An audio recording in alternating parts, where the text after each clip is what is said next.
Maaf Ania, masih boleh nggak punya Bella Dina? Nggak boleh sekarang. Jadi dia ngerasa karena terlalu sayang sama Dada, jadi dia nggak boleh, harus di only one. Nggak boleh ada persaingan ya. Iya. Panggilannya Dada ya? Dada. Apakah nanti Mbak Vena kan ada niat mau umroh nih dengan iya. Apakah salah satunya momongan biar doanya dijabah gitu di tanah suci Mbak? Amin. Karena Tapi lucu juga ya kalau Ferry ada Ferry Junior ya, cowok gitu ya, mau nggak? Anak cowok apa anak cewek kan ada? Iya, mau lah, mau. Tapi kita sekali lagi nggak pernah mentargetkan. Nggak mau Fania.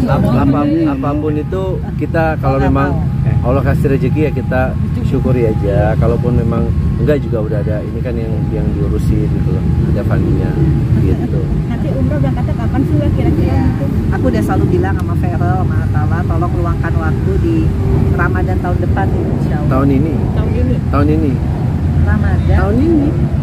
Ramadan tahun ini. Ya, maksudnya Oh, Ramadan. Oh iya, Ramadan udah lewat. Tahun ini udah lewat ya. Belum makan nih gini nih. Lebaran tahun depan apalagi sampai Insya Allah. Bisa berlima. Nah, itu yang belum jadi kenyataan. Kalau dulu kan aku baru sama Atala doang, bersendiri selama 9 tahun jomblo ini kan berapa kali umroh sendiri, 2 kali sendiri, 1 kali sama Atala. Nah, ini belum diajak, Carol belum diajak. Ya mudah-mudahan berlima, tapi di bulan Ramadan karena itu kan mustajab banget ya. Kita sih udah ngomongin sama anak-anak ya, maksudnya udah waktu aja. mereka juga lagi atur schedule untuk benar-benar bisa ketemu nih, karena kan nyesuaiin juga agak susah ya, terutama Ferrol tuh agak susah, jadwalnya kan tight banget. Terus Atala juga lumayan sekarang agak padat gitu loh. Jadi nah kita berdua juga kan ada kegiatan, jadi ibaratnya ya, tapi kita lebih mengikuti ke mereka sih kegiatannya. Doa yang nanti akan dipanjatkan di kota suci Mekah apa sih Mbak? Aduh banyak, yang pasti pengen banget aku sama Abi nih, terutama Abi sehat bener ya. Tapi alhamdulillah sekarang udah tidak ada lagi sakit keluhan, udah nggak ada. Kedua, ya kalau dikasih momongan dengan usiaku yang berarti tahun depan 51 tahun ya, itu hanya keajaiban sih dari Allah. Terus yang paling penting adalah kita bisa selalu bekerja sama berdua, kerja untuk cari uang, kerja untuk politik, kerja untuk ya khususnya Abi lah. Sekali lagi aku bilang, aku pengen Abi ini benar-benar berbeda. Ferry Irawan yang sekarang adalah Ferry Irawan yang bebas untuk berkarya ya, di bidang apapun ya dia. Amin. Insyaallah. Apakah Mas Ferry akan siap nih terjun ke politik kan kayak baru pertama untuk pertama. Insyaallah apapun itu ya kita kan kalau kita bisa menempatkan diri, terus kita juga niat semua itu kan nawa itu ya, kembali lagi nawa itu. Niatnya kita apa? Kalau memang kita mau terjun ke situ, niat kita bekerja untuk rakyat, ya udah gitu loh. Tapi kan nggak hanya di politik, apapun kalau niatnya yang tidak baik ya hasilnya pasti akan tidak baik. Dapilnya sendiri di Rangkas atau di Jakarta? Jakarta insya Allah. Mudah-mudahan. Ini lagi pemetaan dan lagi disurvei juga. Alhamdulillah kita bisa dapat kesempatan kerja bareng aja, buat aku udah anugerah ya Bi. Karena dari dulu memang aku pengennya berumah tangga tuh kita bener-bener kayak perangko sama amplop ya. Jadi nempel terus. Ya alhamdulillah dapat pasangan yang sama ya. Tapi juga mau kan nempel sama Mena? Ya iyalah. Ferry maju ke parpol sendiri, persiapannya apa sih? Oh iya, persiapan yang pasti harus ada survei.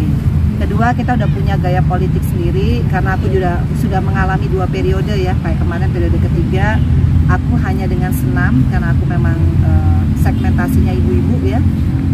Nah kalau Abi ini karena dia juga pinter berceramah, mungkin Abi masuk ke majelis-majelis taklim ya, atau ke bapak-bapak yang karena lumayan banyak sih komunitas itu ya. Dan kemarin kan saat ia belajar mendalami agama tuh banyak banget datengin ke majelis-majelis ilmu. Jadi banyak banget kenal sama ustadz-ustadz, guru-guru.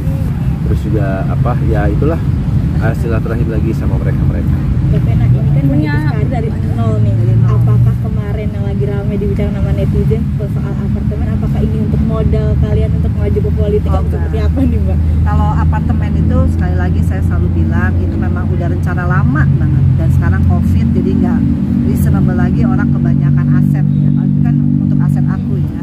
Kalau untuk Abi ya jauh kalau sebelum nanti, ketemu Abi ya, itu ya udah untuk nyaleknya Abi ya tentunya kita pasti akan berpikir untuk sekarang cari uang nih untuk kehidupan dislotin segini, untuk nyalek logistik ya, karena nggak pernah aku nyalek itu pakai money politik, itu paling pantang. Kedua, nggak pernah black campaign, jadi nggak mungkin misalkan budgetnya 100, ya 100 itu untuk nyalek, nggak boleh lebih daripada itu. Kepilih atau nggak kepilih ya segitu, karena selama 2 periode saya jadi anggota DPR, saya nggak pernah sampai besar pasak daripada tiang, terus hanya sampai utang berpolitik atau nyalek utang, tuh nggak pernah. Makanya saya selalu bilang, ada amplop untuk kehidupan kita, ada amplop untuk nyalek. Ya udah segitu aja, kalau lebih daripada itu ya nggak mungkin.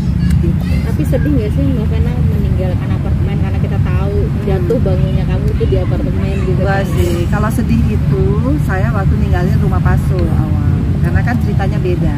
Ceritanya kan karena selesainya rumah tangga di situ. Tapi finally aku balik ke situ, ke rumah Paso dengan direnovasi 50%, artinya kenangan-kenangan lama tuh udah aku maafkan.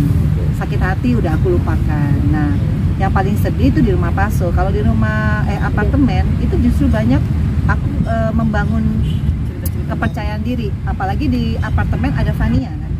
Berkahnya apartemen tuh aku punya anak perempuan, which is aku nggak punya suami. Itu kan dari Allah tuh, kado dari Allah. Cantik. Dan ternyata Fania ini superior ya, IQ-nya 120.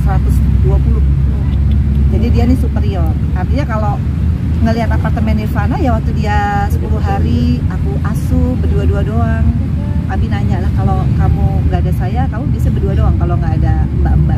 Ya iya, berdua doang, nyapu, ngepel sendiri, ngurus anak. Wah hebat kan? Itu kenangan saya kebangkitan itu, bukan keterpurukan kalau apartemen. Jadi tidak apa-apa yang dijual. Ya nggak apa-apa, nggak apa-apa banget. Mbak Vena masih ada ambisi apa sih buat terjun ke politik lagi? Pertama saya sebetulnya lebih kepada saya pengen membuka seorang Ferry Irawan bahwa kan dia sebenarnya anti politik ya. Saya juga dulu begitu. Cuma buat saya politik itu adalah alat untuk kita bisa bermanfaat. Karena kan katanya sebaik-baiknya umat adalah umat yang bermanfaat. Jadi kalau aku lihat Ferry dengan segala pembelajaran hidupnya, tentunya kalau dia nanti nggak jujur jadi politisi, saya bakalan nggak akan mengiring dia ke sana. Kalau dia punya greedy aja jadi orang, saya nggak akan ngarahin ke sana. Tapi karena saya tahu dia orangnya polos, ya kadang-kadang sebagai laki-laki terlalu polos. Kalau nggak polos mungkin nggak ada masalah-masalah kemarin ya. Karena saya sebagai orang yang mungkin saya perempuan, tapi saya lebih firm gitu terhadap apapun dalam kehidupan. Karena kan pembelajaran hidup juga ya, kenapa saya bisa gitu. Tapi kalau Ferry terlalu buat saya, tapi bagus juga karena politik adalah art ya. Jadi Abi ini jago lobby-lobbynya, aku malah kurang jago. Jadi kita tukar pikiran ya Abi. Mbak Vena tadi ngomongin masalah-masalah kemarin nih Mbak Vena udah mulai memaafkan juga sih, apalagi ini momennya Lebaran, bagaimana Mbak? Harus memaafkan. Pokoknya aku sama Abi itu selalu tidak pernah mau punya masalah. Tapi kalau ada masalah ya disikapi dengan damai. Makanya Kita kan biasanya kemarin, sih kalau ada masalah jauh sebelum orang itu minta maaf kita sudah memaafkan duluan.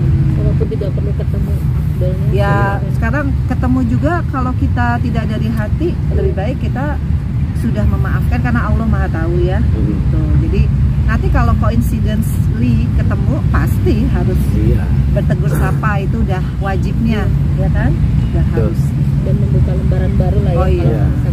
Tapi sampai sejauh ini belum bertemu kah atau menjadwalkan untuk bertemu dengan atau komunikasi dengan Israel? Pokoknya coincidentally, coincidence adalah hal yang kita nggak atur, tapi kalau Allah mengizinkan namanya coincidence. Coincidence kan Allah yang atur. Kayak saya ketemu sama bapak ini, coincidence banget nggak sih? Awalnya ditolak 2 hari kemudian, makanya saya bilang, makanya jangan lama-lama. Mas Ferry sekaligus menyambung yang masalah itu sama Mbak Elma. Kemarin sempat ketemu sama Mbak Elma.